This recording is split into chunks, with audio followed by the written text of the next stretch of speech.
Bonjour, c'est Clémentine Portier-Kaltenbach. Soyez les bienvenus au cœur de l'histoire.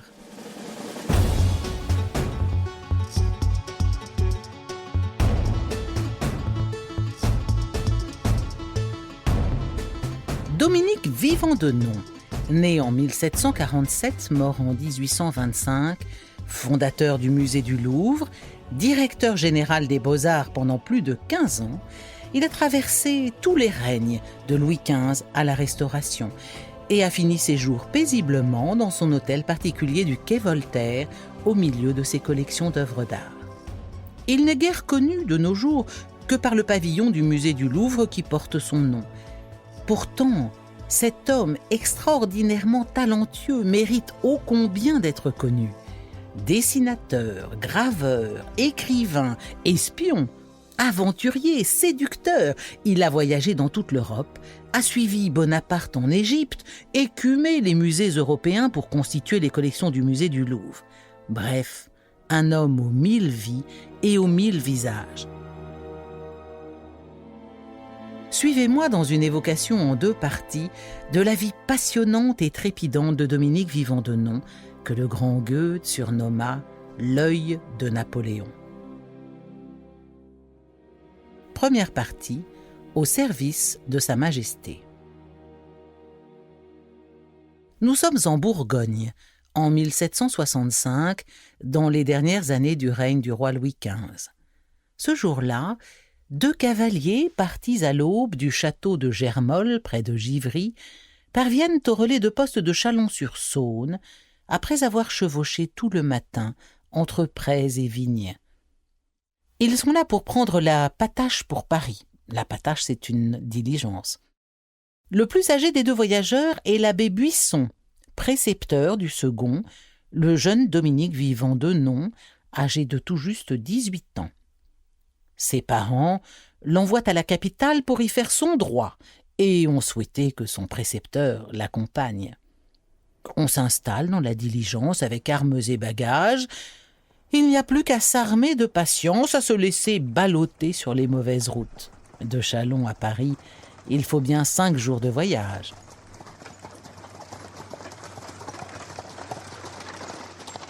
Ce jeune homme qui quitte sa Bourgogne natale pour Paris est donc Dominique Vivant-Denon. Il a vu le jour en janvier 1747 dans une belle et grande bâtisse, le château de Germolles, et il appartient à une famille aristocratique de la noblesse de robe. Son père a confié son instruction à un certain abbé Buisson, à charge pour lui de faire à Dominique ses humanités, d'en faire ce que l'on appelle alors un honnête homme. Le jeune Dominique est travailleur, apprend vite, mais manifeste surtout un goût et un talent particulier pour le dessin. Il est très observateur, a un vrai coup d'œil et la main très sûre. Avant que ses parents ne l'envoient à Paris, il a commencé à étudier le dessin à Lyon. À quoi ressemble ce jeune homme ? Une physionomie somme toute assez banale.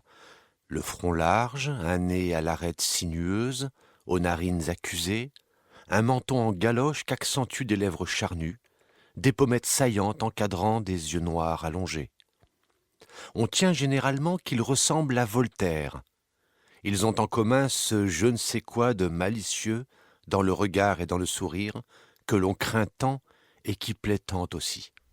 Parvenu à Paris, nanti de son chaperon d'abbé, de recommandations et d'argent, Dominique suit mollement des cours de droit, car décidément, il se confirme qu'il est plutôt fait pour les beaux-arts. Il rencontre d'ailleurs 2 hommes qui vont le conforter dans ce choix. Boucher, maître de la peinture galante, peintre de Madame de Pompadour, et Caylus, petit-fils du poète Agrippa d'Aubigné, collectionneur raffiné qui a voyagé en Italie et à Constantinople. De son côté, Denon perfectionne sa technique de la gravure pour devenir un maître de l'eau forte. L'eau forte, c'est une gravure à l'aide d'un acide sur une plaque métallique.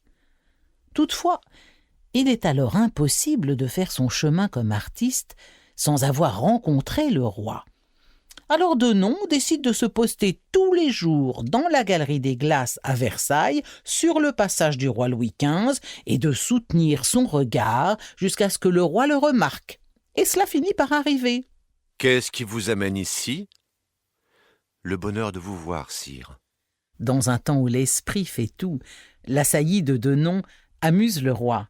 Il se trouve par ailleurs que la marquise de Pompadour vient de mourir en lui léguant sa collection de pierres gravées. Il faut bien que quelqu'un s'en occupe. Et voilà Vivant Denon, propulsé du jour au lendemain dans le trésor de la Pompadour. Il devient gentilhomme ordinaire du roi, ce que l'on désigne alors par le vocable géodéaire, une charge qui n'ouvre pas toutes les portes, mais qui a au moins le mérite d'être assortie d'une pension.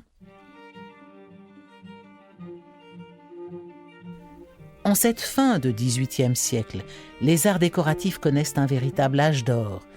À la cour, Denon découvre, observe peinture, ébénisterie d'ébène, de bois de rose et d'acajou, grand surtout de tables réalisées par des maîtres bronziers, porcelaine, tapisserie. Il forme son goût et dans le registre de sa spécialité, se fait une réputation dans les portraits de femmes. En 1772, tandis que le roi Louis XV vieillit, il a 62 ans, Denon, lui, n'en a que 25, et comme tout artiste, il voudrait voyager à l'étranger, l'Italie, les Flandres, dont les peintres sont si réputés. Il voyagera, oui, mais ce sera la Russie. Et comme la diplomatie a besoin de talent, il est nommé gentilhomme d'ambassade à Saint-Pétersbourg auprès de l'impératrice Catherine II. Qu'attend-on de lui au juste ? Eh bien, n'est-il pas beau garçon, beau parleur, cultivé, spirituel, et capable de brosser à main levée le portrait d'une jolie dame ? Ses dispositions naturelles l'ont rendu maître dans l'art d'être agréable, de briller en société, d'avoir de la prestance, des gestes aisés, un maintien élégant mais sans ostentation. Habile de son corps et physiquement adroit, il apprécie la musique, est bon danseur et heureux au jeu, et présente un visage détendu, souriant, sans jamais infliger le spectacle d'une quelconque mauvaise humeur. Avec tout cela, il plaît aux femmes. Qu'il mette donc en œuvre ses talents pour glaner des indiscrétions autour de l'alcôve si fréquentée de la grande Catherine. Fin 1772, le petit graveur de Chalon-sur-Saône, de Géodéaire, devient donc honorable correspondant de Sa Majesté le roi Louis XV auprès de l'impératrice de toutes les Russies.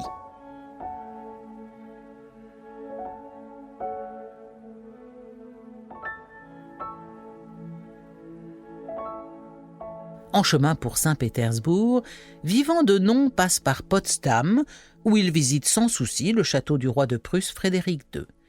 Il arrive à Saint-Pétersbourg, où il est introduit à la cour de la tsarine, dont il commence à fréquenter les dames de compagnie. Il va, il vient, il trouve où employer son corps. Il fournit à la France des renseignements sur la Suède. Il faut éviter qu'elle ne se rapproche trop de la Russie. Des renseignements aussi sur la Pologne, sur la position de la Russie face à l'Empire ottoman, etc., etc. À Saint-Pétersbourg, il rencontre Diderot, qui a négocié pour les Russes la vente d'une des plus importantes collections françaises de peinture. C'est sans doute ce qui commence à mettre la puce à l'oreille à Denon quant à la possibilité d'aller constituer des collections en se procurant des œuvres à droite et à gauche dans l'Europe entière. Mais il est surtout chargé d'influencer Diderot, qui a la confiance de Catherine II, pour que celui-ci lui dise du bien de son pays. Comme espion, Denon ne se débrouille pas si mal. C'est un observateur hors pair. Il est discret et s'intéresse à tout, note tout. Quand Diderot rentre en France, il lui confie des documents secrets de sa main, notamment une carte de la mer Noire où figurent toutes les forteresses russes. Après 2 ans de séjour, Denon finit pourtant par être expulsé de Russie pour avoir tenté d'en faire fuir une comédienne française plus ou moins espionne.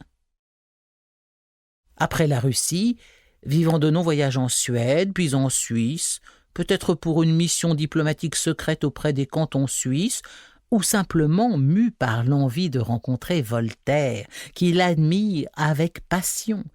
Il se rend donc au début de l'été 1775 à Ferney, où réside le patriarche des Lumières.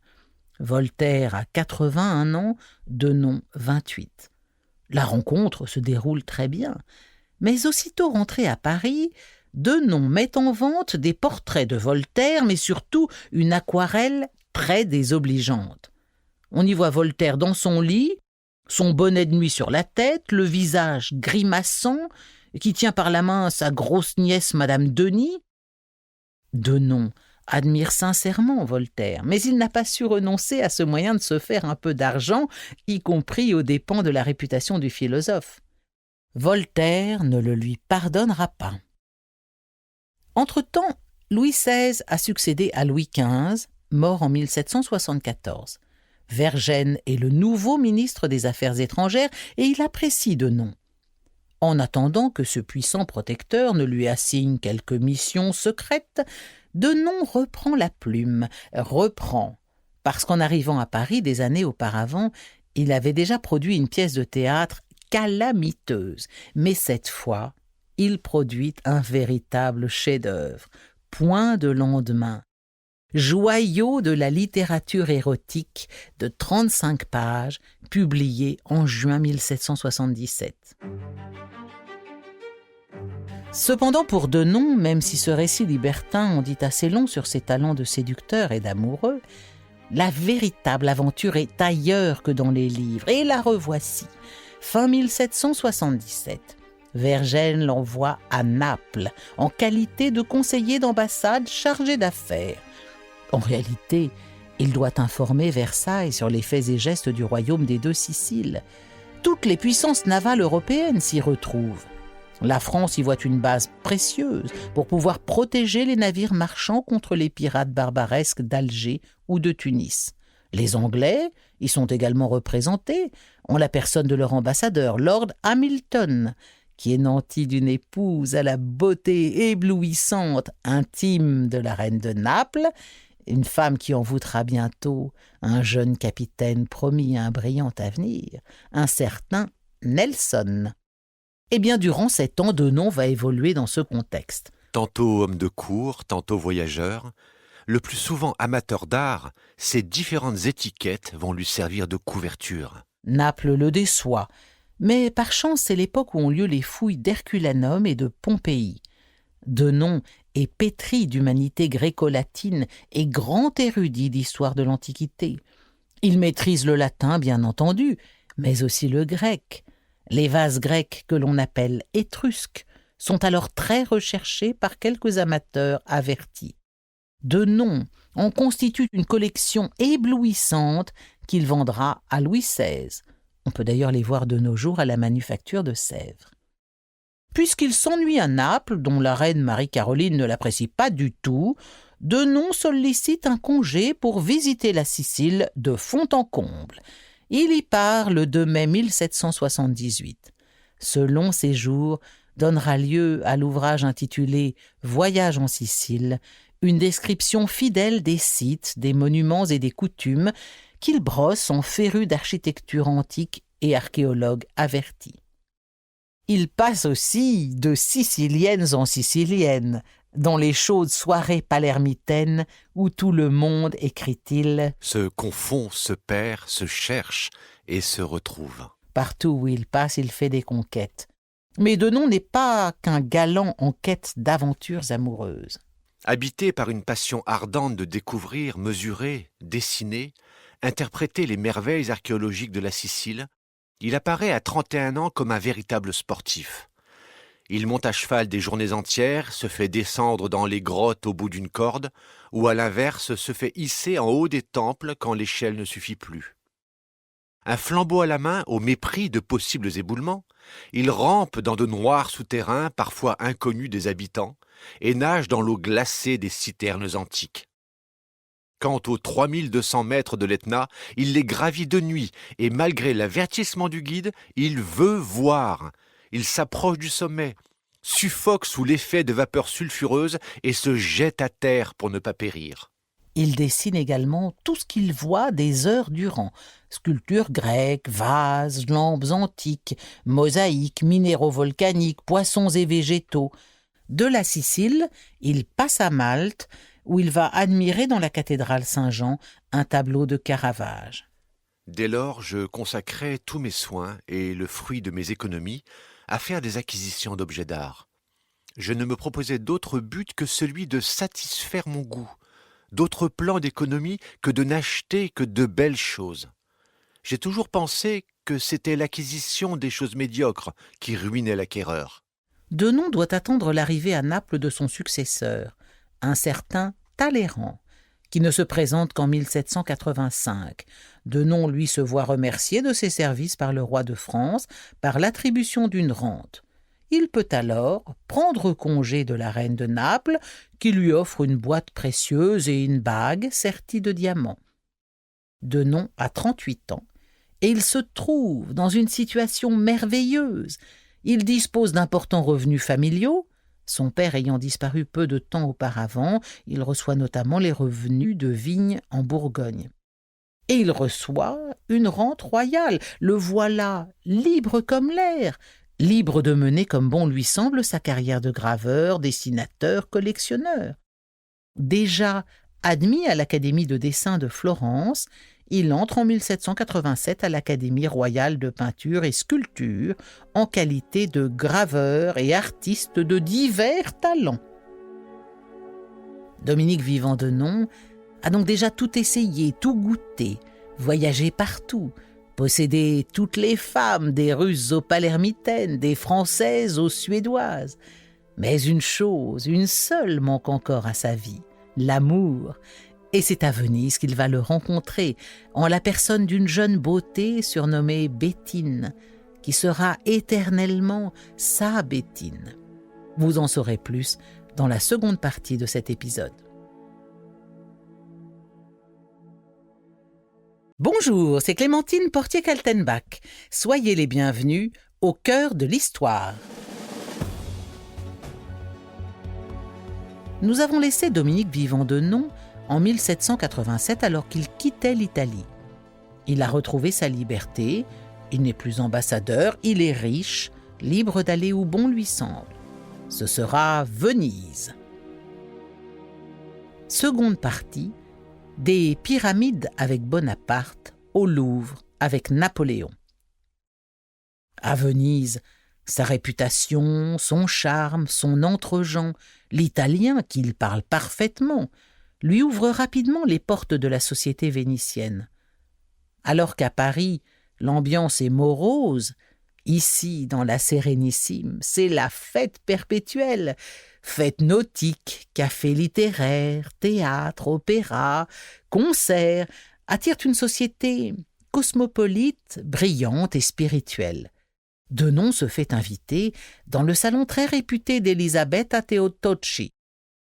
On y retrouve la fine fleur des artistes résidant à Venise. Elisabetta a 28 ans, Denon 41. Elle a un mari très complaisant, pour ainsi dire inexistant, qu'il a épousé alors qu'elle avait seulement 17 ans.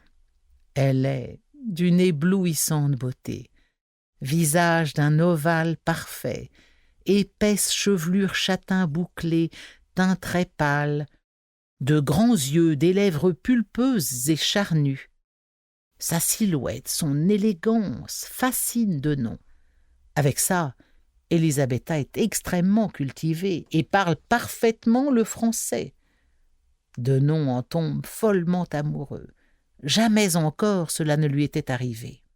Ah, Bétine, le malheureux qui est ivre cesse un moment de l'être. Quelques caresses passagères ne m'empêchent pas de voir que je ne dois rien à l'amour, que vous n'avez pour moi rien de ce qui caractérise une passion. Adieu.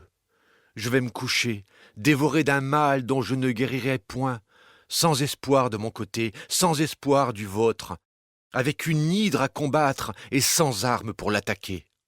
Denon quitte un temps Venise pour Bologne, où il séjourne 5 mois et devient le chevalier servant d'une charmante italienne, un rôle tout à fait platonique. En juillet 1789, des nouvelles inquiétantes lui arrivent de Paris. Une révolution a eu lieu et l'on commence à montrer du doigt les émigrés. S'il veut éviter la confiscation de ses biens bourguignons, il faudrait qu'il s'y rende en personne. Mais il temporise, continue à mener une vie d'autant plus paradisiaque qu'entre-temps, Béthine est devenue sa maîtresse.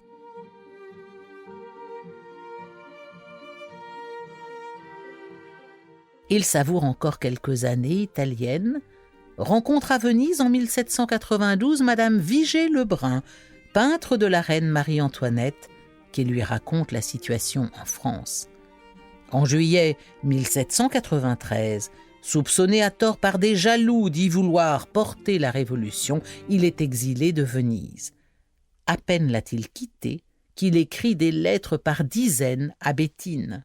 « Ah, mon ami, tu m'aimeras toujours, 5 ans, 45, car je n'existe que depuis que je t'aime. » Il se replie à Bologne, puis à Florence, mais sans Béthine. De loin, il envisage de l'épouser car elle a amorcé sa séparation d'avec son mari. Dans ses lettres, il l'appelle « ma femme ». Pour moi, je t'épouse tous les jours, car je te jure à chaque instant foi, tendresse, constance, fidélité. Jamais on n'a tant appartenu à quelqu'un que je ne t'appartiens. Denon apprend alors qu'il figure à Paris sur une liste de suspects. Il faut qu'il rentre en France pour se justifier et sauver ses biens. Dès ce moment, il décide de renoncer à sa particule. Désormais, il ne se nommera plus Denon, mais Denon en un seul mot. Il abandonne aussi la perruque, stigmate d'une époque révolue.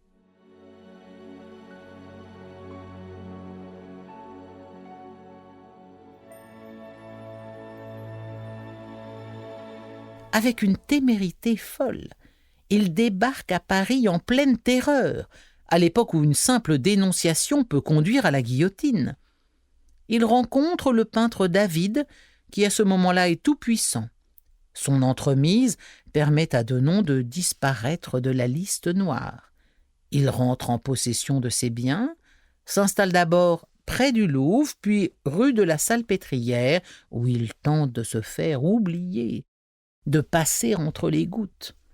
Sur les instructions de David, il croise brièvement Robespierre une nuit au Louvre, juste avant la chute de celui-ci. Il est mort de peur. Mais par bonheur, Robespierre ne l'interroge que sur les futurs costumes de la garde nationale dont David a demandé à Denon la réalisation.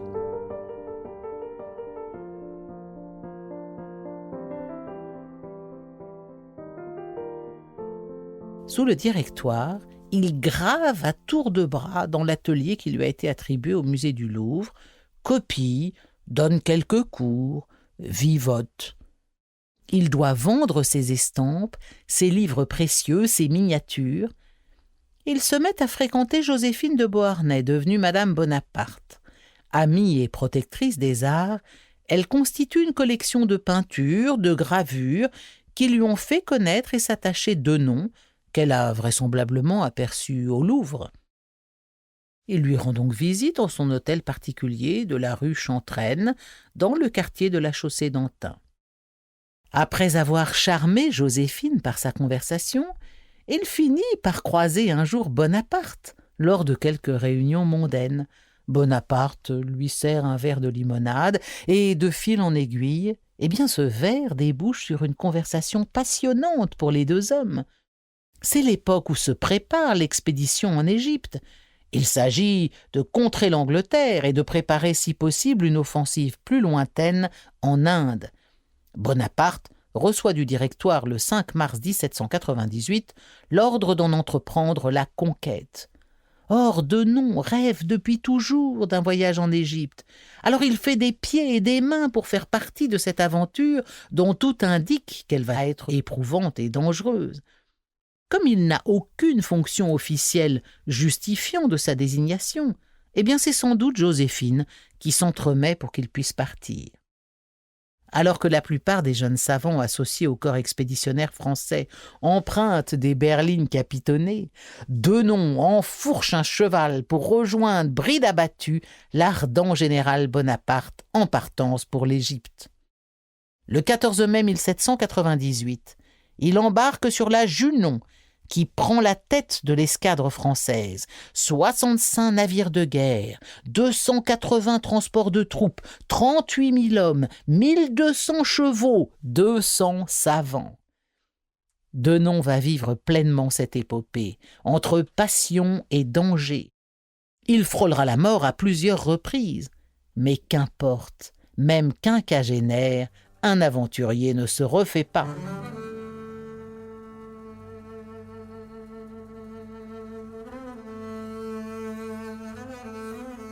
Grâce à l'expédition d'Égypte, Denon est le premier à découvrir, analyser, assimiler, reproduire l'art de l'Égypte antique. C'est à lui qu'incombe le devoir de le faire connaître au public savant de Paris et d'Europe.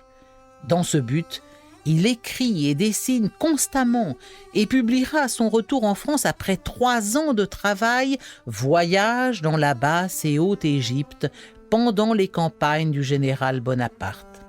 Dans cette affaire, Vivant est à la fois témoin, ami de quelques acteurs de premier plan comme le général Dessay, conteur, correspondant de guerre, dessinateur, naturaliste, archéologue, ethnologue, érudit, simple soldat, comploteur politique et finalement poète. Le livre connaît un véritable triomphe. Le 28 Brumaire en 19 novembre 1802, Dominique Vivant-Denon est nommé officiellement directeur général des musées. Musée du Louvre, Musée des Monuments français, Musée de l'École française de Versailles, Galerie des palais du gouvernement, monnaies et médailles, gravures, pierres fines, mosaïques et surtout acquisition et transport des objets d'art de l'État. Il est ministre des Beaux-Arts et même plus que ça. Il a sous son contrôle les peintres, les sculpteurs, les graveurs, les tapissiers, les porcelaines. Jamais personne avant lui n'a eu un tel pouvoir sur les beaux-arts. Celui que la Grande Armée appellera bientôt l'huissier-priseur de l'Europe va diriger toute une équipe, un bataillon de conquête. Il parcourt l'Europe à la suite des armées napoléoniennes victorieuses pour sélectionner dans les villes conquises les chefs-d'œuvre destinés à être déposés au musée parisien. La République française, par sa force, la supériorité de ses lumières et de ses artistes, est le seul pays au monde qui puisse donner un asile inviolable à ses chefs-d'œuvre. On commence par déménager quelques antiquités du Vatican, comme l'Apollon du Belvédère, qui sera bientôt rejoint par la Vénus de Médicis et bien d'autres. Le Louvre est alors un endroit mal entretenu, squatté par des artistes qui y logent, y font leur cuisine. Ça ne ressemble pas du tout à un palais censé rassembler toutes les beautés de la terre, et on ne visite pas. Or, Napoléon tient beaucoup à ce que le public ait accès au musée. Ce sera le samedi et le dimanche de 14 à 16 heures. C'est peu, mais avant, ce n'était pas du tout. Les cargaisons venant de l'étranger suivent les opérations militaires. Des caisses remplies de merveilles arrivent constamment. C'est la razzia. Parfois, on achète, le plus souvent, on enlève. En 1806-1807, par exemple, en Prusse, sont emportées 278 toiles, des ivoires, des bronzes, des objets d'art indiens et chinois, des sculptures en bois, des gravures, dessins, médailles, etc. Au fur et à mesure qu'arrivent les œuvres, on organise les salles du Louvre en disposant harmonieusement écoles françaises, italiennes, allemandes, flamandes, hollandaises. L'Espagne est trop absente ? Qu'à cela ne tienne, Vivant-Denon part pour Madrid, où la campagne d'Espagne bat son plein. Il manque d'ailleurs s'y faire tuer. Mais il profite de ce voyage à la recherche d'œuvres d'art pour replacer lui-même dans leur tombeau à Burgos les restes du Cid et de Chimène.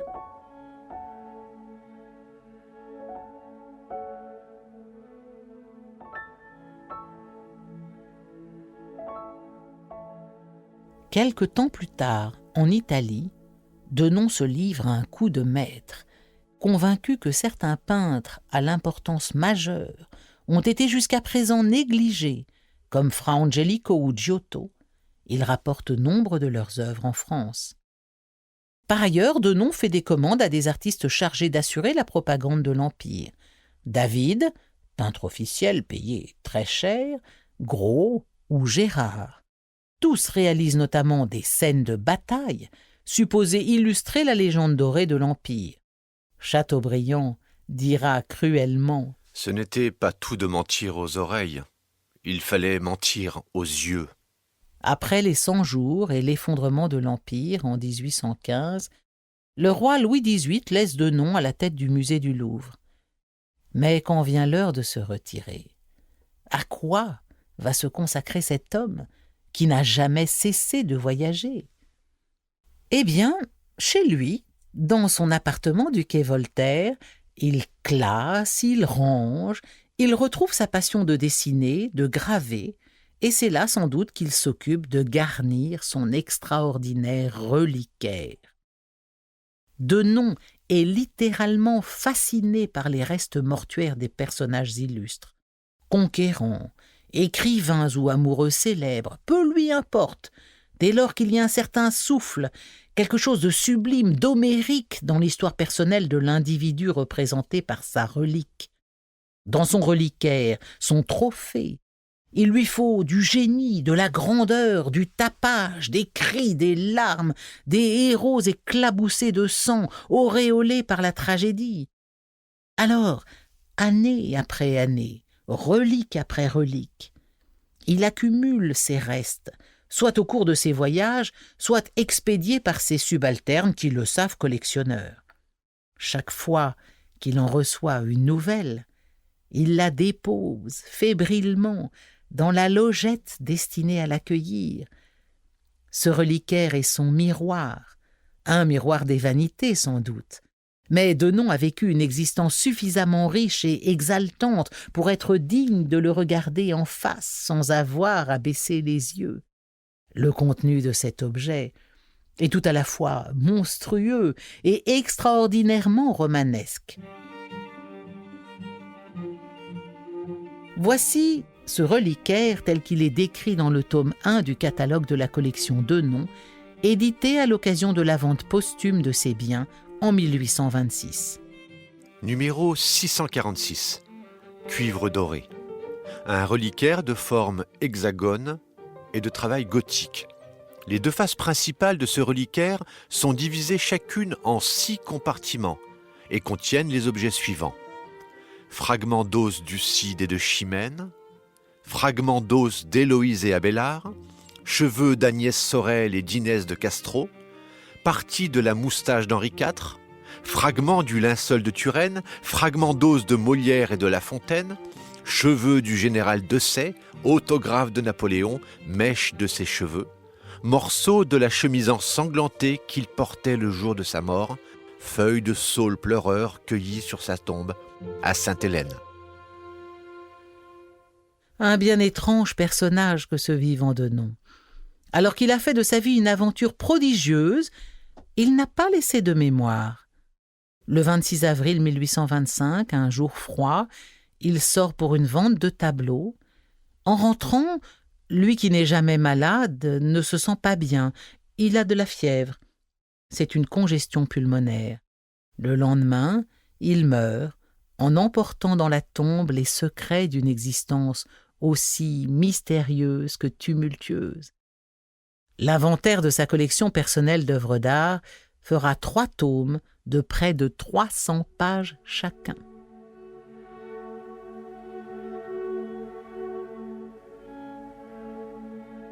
Au fait, le trophée de sa collection, cet extraordinaire objet où cohabitent les restes de Molière, La Fontaine et Voltaire, le Cid et Chimène, Napoléon, Henri IV et autres illustres personnages. Eh bien, cet objet est visible tous les jours, de 10h à 18h, au musée de l'Hôtel Bertrand, à Châteauroux.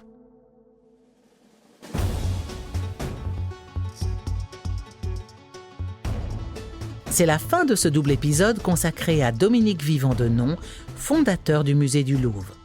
Si cette plongée dans l'histoire vous a plu, parlez-en autour de vous et faites-moi part de vos commentaires sur le groupe Facebook Au cœur de l'histoire. Je vous lirai, je vous répondrai. Pour ne rater aucun épisode, abonnez-vous sur Apple Podcasts, Spotify, Deezer ou la plateforme sur laquelle vous écoutez habituellement vos podcasts. Au cœur de l'histoire est une création originale Europe 1 Studio. Je suis l'auteur du texte que vous venez d'entendre. La réalisation est signée Xavier Joly. Si vous voulez aller plus loin, la bibliographie de cet épisode vous attend sur le site d'Europe 1. À très bientôt.